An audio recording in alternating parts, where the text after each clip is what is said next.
Buenos días, buenas tardes. Hoy vamos a hacer una revisión de lo que es la materia. Queremos hacer una vista general de la materia para darle idea otra forma de estudiarla. Podemos estudiarla por grupos, podemos estudiarla por sistemas, evolutivamente. A mí más me gustaría que sea una materia de sistemática, que sea una materia de evolución en donde estamos tomando los vertebrados como ejemplo evolutivo. Entonces, ver procesos evolutivos a lo largo de la historia, ejemplificándolo con los vertebrados. Ojalá que eso lo podamos lograr de alguna manera. Hay un apunte que hemos hecho con Analía, que se llama Vertebrados Abuelo de Pájaro, mirarlo en general, que va a estar a disposición de ustedes. Es un capítulo de un libro que va a salir próximamente. Aconsejo que lo lean junto con este video de David Attenborough. Es actualmente el mejor divulgador de biología, Sir David Attenborough, que hace documentales espectaculares. Y yo les aconsejo ver este documental que de los mares a los cielos, que es del 2012, pero hace un viaje general desde el comienzo de los vertebrados hasta las aves.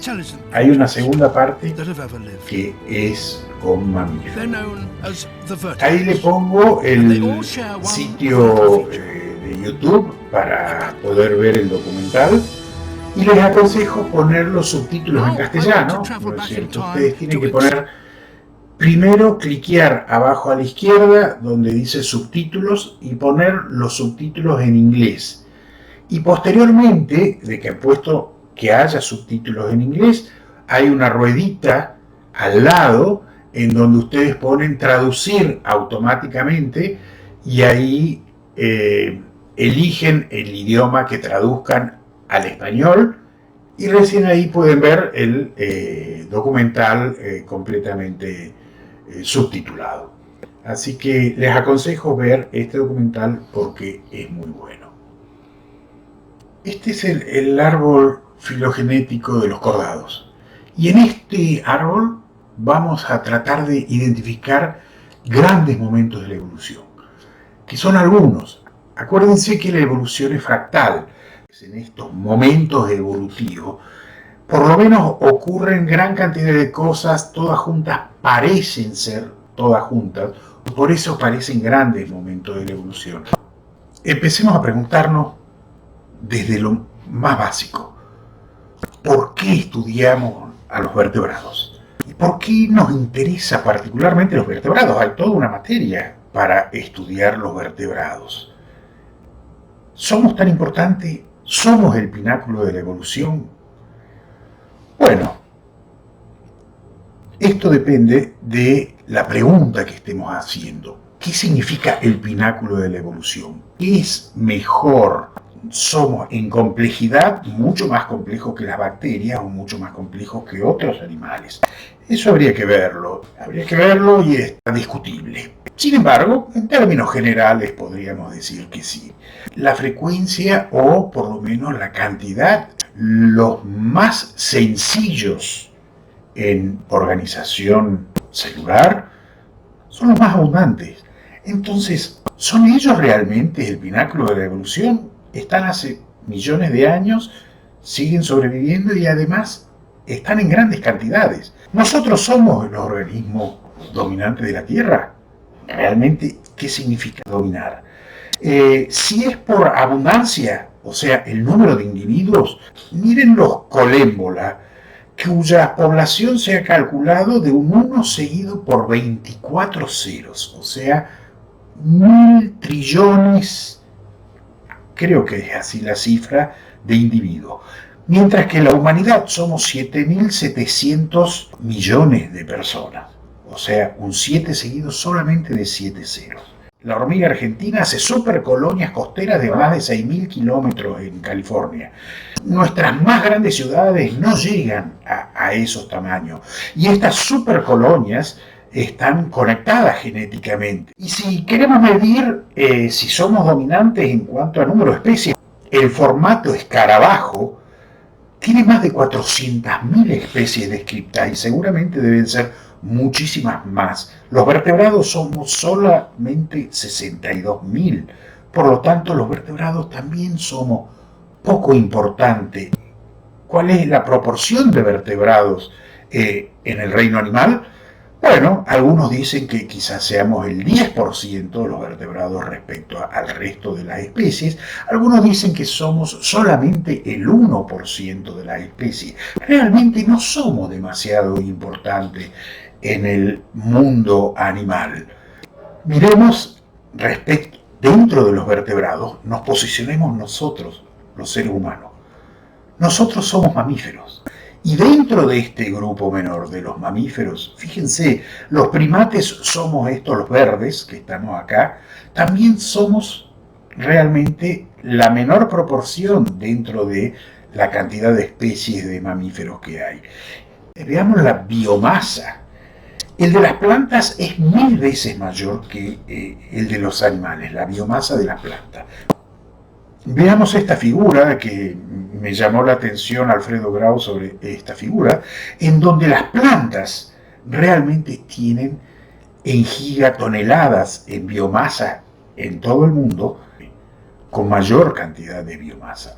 Pero fíjense la cantidad que hay: arquea, bacterias, protistas. Estos amarillos de acá serían los hongos, muchísimo más que todos los animales en conjunto. Vamos a esta parte del gráfico que es solamente de los animales. Los vertebrados somos realmente muy poco. Hay muchísimos más artrópodos, nemátodos, anélidos, moluscos, nidarios, etcétera, que vertebrados en sí. Y si vemos dentro de los mamíferos, miren los mamíferos silvestres y el ganado, y en el concepto de ganado significa todas las aves de corral, los animales domésticos, es mucho más grande que la de seres humanos y sobrepasa muchísimo a la de mamíferos silvestres. Pero si volvemos, realmente nosotros somos una mota de polvo. Somos una mota de polvo, pero sin embargo nosotros estamos ahí. Veamos cuáles son estos grandes momentos de la evolución. Algunos de los más importantes, por ejemplo, la invasión o el paso a la vida terrestre de los vertebrados. Tampoco en ese caso somos demasiado especiales. Las plantas y los insectos habían colonizado el ambiente terrestre mucho antes que los vertebrados. Sin embargo, para nosotros ha sido un gran momento evolutivo. Y estos eventos evolutivos tienen que ver con caracteres que normalmente no son simples caracteres, sino un conjunto de caracteres. Por ejemplo, la notocorda, la cresta neural, el cerebro, los quiridios, el amnios, todos estos que vemos acá, que son conjuntos de caracteres, que son importantes porque abren evolutivamente el paso a un nicho ecológico completamente distinto. Pero los grandes momentos evolutivos no dependen de un solo carácter. Cuidado, estos son un conjunto de caracteres. Por ejemplo, el esqueleto, desde lo más básico, de los cordados. La importancia de la notocorda cambia la forma de locomoción al tener esta vara rígida en el cuerpo, en donde puede el cuerpo, en función de la contracción de los músculos, tener un movimiento ondulatorio. Y eso cambia el nicho ecológico de los vertebrados. Hay una distinta forma de locomoción. En Craniata, además, aparece el cráneo, Mixini, como de los petromizontiformes. No implica solamente el cráneo, tenemos un cerebro, etcétera, que lo vamos a ver más adelante. Y en los vertebratas la notocorda se complica aún más porque se segmentan, empieza a ser reemplazada por las vértebras, que ayuda a poder desplazarse con mayor cantidad de ondulaciones, y eso permite llegar a ejemplos tan extremos dentro de los vertebrados como los ofidios. Otros avances o momentos evolutivos referidos al esqueleto tiene que ver con los natostomata, ¿no es cierto? La aparición de las mandíbulas, que cambia completamente la alimentación y el nicho alimentario de los cordados. Permite, como en este caso, al tiburón a comerse a la nadadora, porque puede trocear las presas y manipularlas con las mandíbulas. Otro momento importante, el paso a la vida terrestre de los cordados, con la aparición del quiridio, que son derivados de las aletas. La respiración también ha cambiado muchísimo. Si vemos la respiración de los más primitivos, por ejemplo los tunicados, en realidad tienen una faringe que sirve para la alimentación, no necesariamente para la respiración. La respiración se produce a través de todo el cuerpo, pero también se produce en la faringe. Es en los craniata que aparecen las hendiduras branquiales y las branquias, que permiten una especialización de las branquias y de la faringe para la respiración y no para la alimentación. Ahí hay un gran cambio en la respiración. Otro de los cambios evolutivos es la aparición de los pulmones. Pero la aparición de los pulmones no tiene que ver necesariamente con el paso a la vida terrestre, sino fue anterior, porque los pulmones aparecen en los osteichthyos. Pero si nosotros vemos que acá hay pulmones y acá también hay pulmones y lo optimizamos, vemos que los pulmones aquí en rojo, el antecesor común de todos estos grupos, tiene primitivamente pulmones y únicamente los teleosteos han modificado ese pulmón en forma de una vejiga natatoria. O sea que los pulmones aparecieron antes y eso es lo que permitió luego el paso a la vida terrestre. Y otro de los puntos más importantes en la respiración, yo creo que es la sutileza mayor en la respiración, son los pulmones parabronquiales de las aves. Gracias a los sacos aéreos que acompañan a los pulmones parabronquiales, puede haber un flujo por los pulmones parabronquiales constante tanto cuando entra el aire como cuando sale el aire. O sea, no tiene un tiempo muerto como nosotros, que en el momento de expirar tenemos un tiempo muerto en donde no estamos haciendo intercambio gaseoso. En cambio, las aves con estos pulmones parabronquiales lo hacen al intercambio gaseoso tanto en el momento de la inspiración como de la expiración. Yo creo que en el sentido de la respiración, las aves es el grupo más especializado. Refiriéndonos a la circulación, en los tunicados y en los cefalocordados hay vasos pulsátiles, pero cuando ya en los craniatas aparecen las branquias, entonces aparece un corazón único, una aurícula y un ventrículo, y hay un solo recorrido, un solo loop de la sangre, en donde primero pasa por las branquias, se oxigena y luego va al resto del cuerpo y vuelve al corazón. Se encuentra en todos los craniatas, pero se va a modificar cuando aparecen los pulmones, porque los pulmones requieren tanta fuerza para poder hacer pasar la sangre por ahí, que el corazón tiene que especializarse y hacer un loop para hacer pasar la sangre por los pulmones y otro loop para hacer pasar la sangre por el resto del cuerpo. Entonces aparece un corazón tricamerado, hay dos aurículas y un solo ventrículo.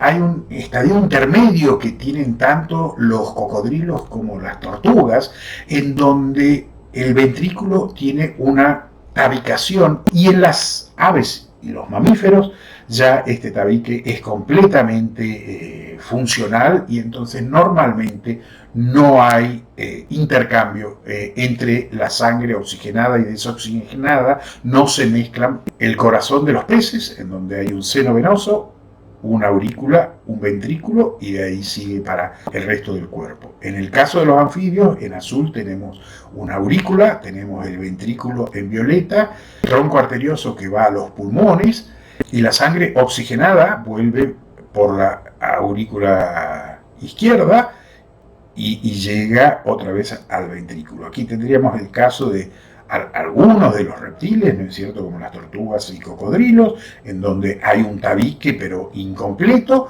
y este sería el caso de los mamíferos, en donde el tabique está separado y entonces no hay ninguna mezcla posible, como se sugiere aquí, entre la sangre oxigenada y desoxigenada. En relación a la excreción hay que considerar dos aspectos.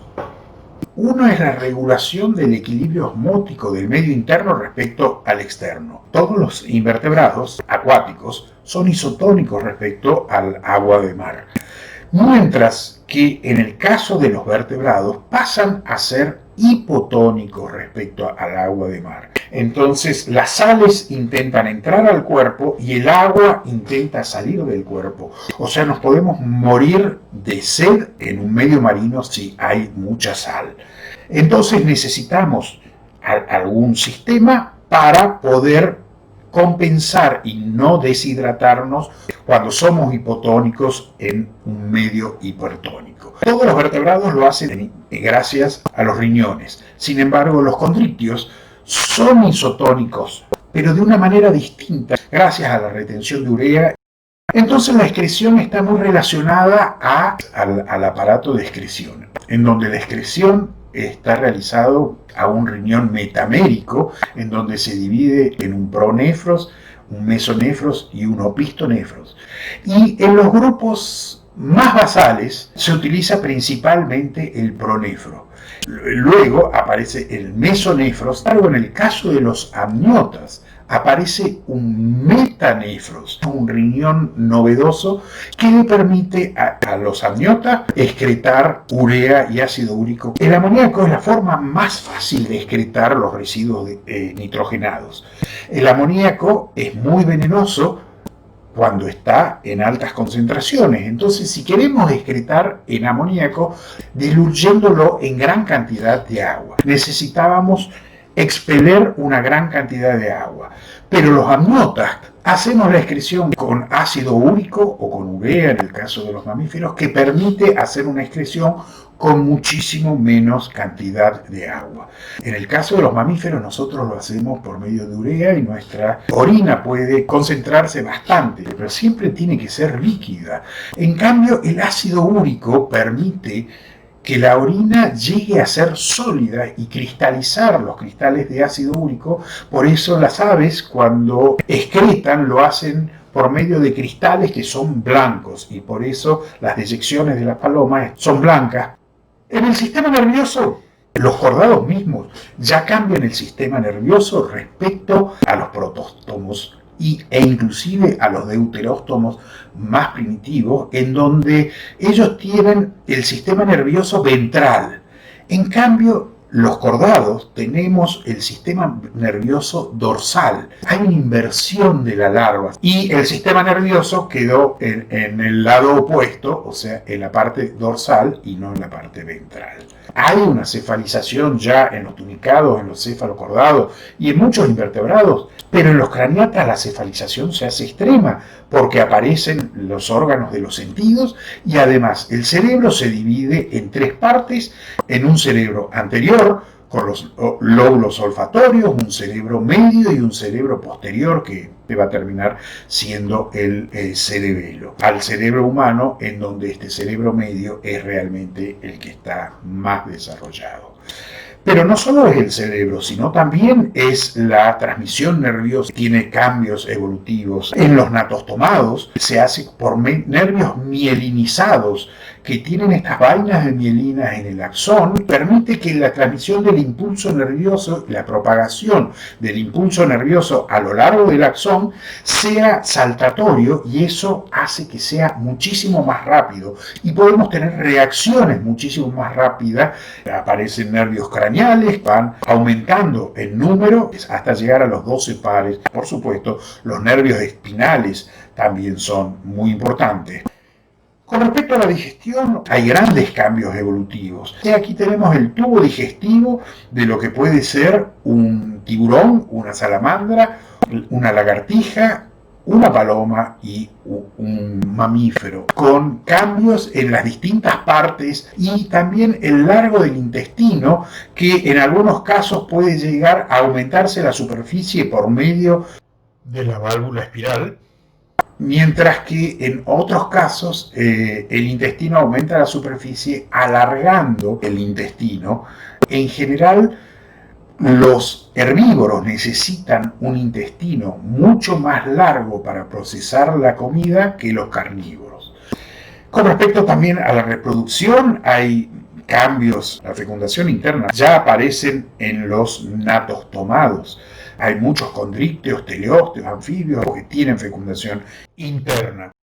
Lo que queríamos transmitirles con esta clase es que podemos ver la evolución ya sea por grupos, como la vamos a ver en el resto de la materia, o por características específicas como abuelo de pájaro lo hemos visto ahora. Muchas gracias. Hasta luego.